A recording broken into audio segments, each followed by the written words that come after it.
बच्चन बाबूजी महाराज भाग चौथा बच्चन नंबर 9। आगरा 12 मार्च सन 1939। मन दुनिया के कामों में तो फिर भी मेहनत कर लेता है, क्योंकि उसका रस और फल तत्क्षण मिल जाता है। लेकिन परमार्थ के काम में, जिसमें तन और मन पर दबाव पड़ता है और बगैर ऊंचे घाट पर पहुंचे हुए रस नहीं मिलता है, बहुत आलस करता है और ये कहकर कार्रवाई में ढीला पड़ जाता है कि राधा स्वामी दयाल आप करा लेंगे। ये कहकर अपनी करनी में ढीला पड़ना ठीक नहीं। जो मेहनत और जतन कर सकते हो वो करना फर्ज है। सुमरन, ध्यान, भजन, पोथी का पाठ और सत्संग में आलस नहीं करना चाहिए। मन आलसी है, चाहता तो ये है कि ज्यादा से ज्यादा और बढ़ से बढ़ की चीज मिले, मगर उसके लिए मेहनत और मशक्कत नहीं करना चाहता। बिना जतन और मेहनत किए हुए चाहता है कि किया कराया मिल जाए। वो ख्वाहिश तो यही रहती है कि मेहनत न करनी पड़े और सहज ही में सब चीजें मिल जाएं। मगर दुनिया के लिए काम किए जाता है और तन व मन के अंग की काष्ठा भी उठाता है, क्योंकि दुनिया में अव्वल तो तन और मन को रस मिले जाता है, द्वयम मेहनत का तत्क्षण फल मिलता है और स्वयं दुनिया की चीजों और सामान का आहार और आधार हो गया है। मगर परमार्थ में मेहनत नहीं कर सकता, और खासकर उस परमार्थ में जिसमें सुरत बरामद होती है और तन व मन पर दबाव पड़ता है।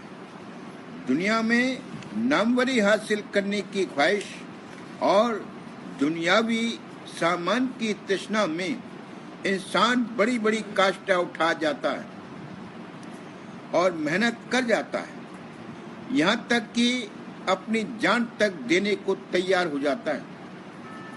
परमार्थ में जब तक करनी और मेहनत करके ऊंचे घाट पर न पहुंचे, तब तक रस नहीं मिल सकता, और इसलिए परमार्थ में हमेशा रूखा फीका और ढीला रहता है।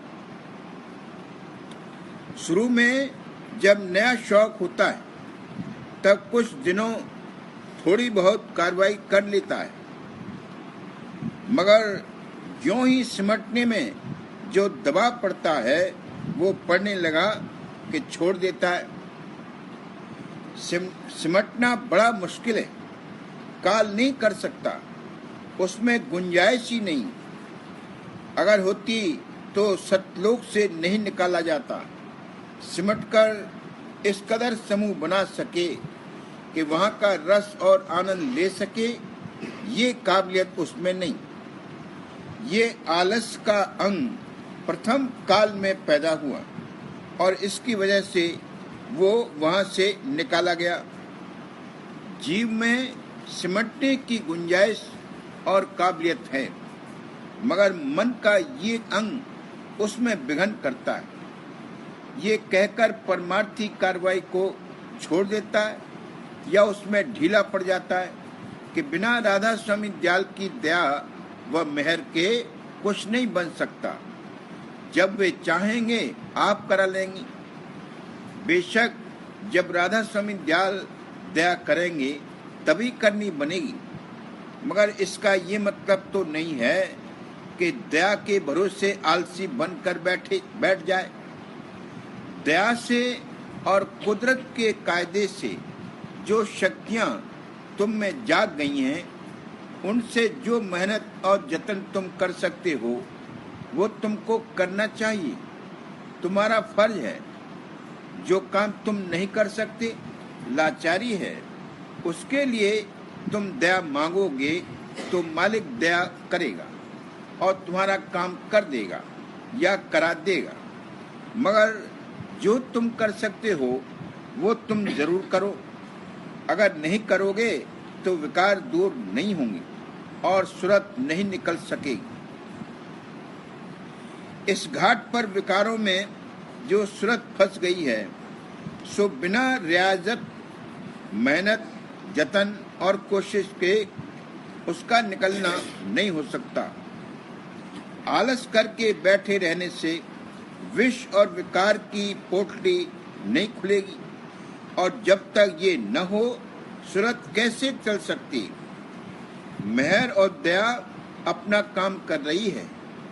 जैसे किसी चीज को पहले समोकर और भिगोकर मुलायम किया जाता है, उसी तरह से मेहर समोने का काम करती और पहले पसर जाए तो फिर दया उसमें से सूरत को निकाल ले।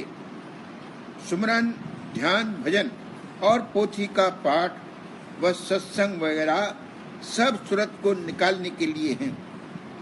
इनमें आलस नहीं करना चाहिए। जितना बन सके मेहनत के साथ इन परमार्थी कार्रवाइयों को किए जाना चाहिए।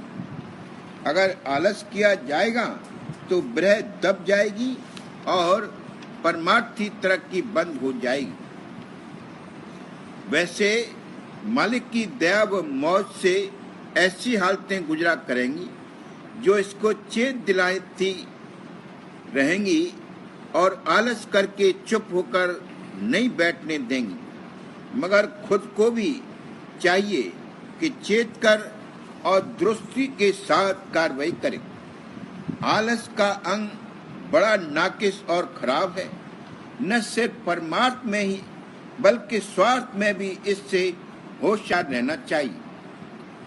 जिस शख्स में आलस का अंग आया और तृष्णा बढ़ी, वो अपने लिए नाकिस कामों का खजाना तैयार कर रहा है।